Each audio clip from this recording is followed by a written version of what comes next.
আগামী 2 জুলাই থেকে শুরু হতে যাচ্ছে এই বছরের উচ্চ মাধ্যমিক সার্টিফিকেট অর্থাৎ এইচএসসি ও সমমান পরীক্ষা। শিগগিরই শিক্ষা বোর্ডের পক্ষ থেকে বিস্তারিত সময়সূচি জানানো হবে। এছাড়া যমুনা টেলিভিশনকে শিক্ষামন্ত্রী জানিয়েছেন, আগামী মঙ্গলবার থেকে শুরু হতে যাওয়া এসএসসি পরীক্ষায় সাইলেন্ট এক্সপেল বা নীরব বহিষ্কার বলে কিছু থাকবে না।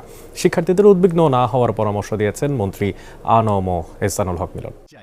এবারের উচ্চ মাধ্যমিক সার্টিফিকেট ও সমমান পরীক্ষা সব বোর্ডেই হচ্ছে অভিন্ন প্রশ্নপত্রে। এ অবস্থায় পরীক্ষা শুরুর তারিখ নিয়ে শিক্ষার্থী ও সংশ্লিষ্টর মাঝে ব্যাপক আগ্রহ। সরকারি ছুটির দিন শনিবার মন্ত্রণালয়ে এই বিষয়ে সিদ্ধান্ত নিতে বসে বৈঠক। পরে যমুনা টেলিভিশনকে শিক্ষামন্ত্রী জানান, সবকিছু ঠিকঠাক থাকলে জুলাইই হবে এইচএসসি পরীক্ষা। আমরা ইন্টারমিডিয়েট পরীক্ষা এইচএসসি সেটা আমরা জুলাই 2 তারিখে শুরু করব এবং উইদিন এ উইক আমরা তাদের রুটিন দিয়ে দিচ্ছি এবং উইদিন 5 উইকস আমরা পরীক্ষা শেষ করব। এটা হচ্ছে আজকে স্টেক হোল্ডারদের সাথে আলোচনা করার পরে সিদ্ধান্ত। কি ভাই বিশ্বাস হয়?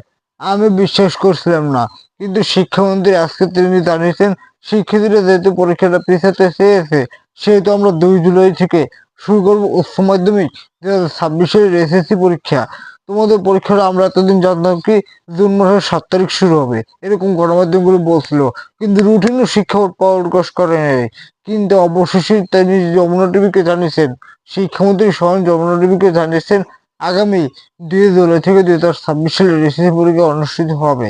এখনই পড়াশোনা শুরু করে দাও, 2026 সালের এসএসসি পরীক্ষা জুলাই মাসের 2 তারিখ শুরু হতে যাচ্ছে।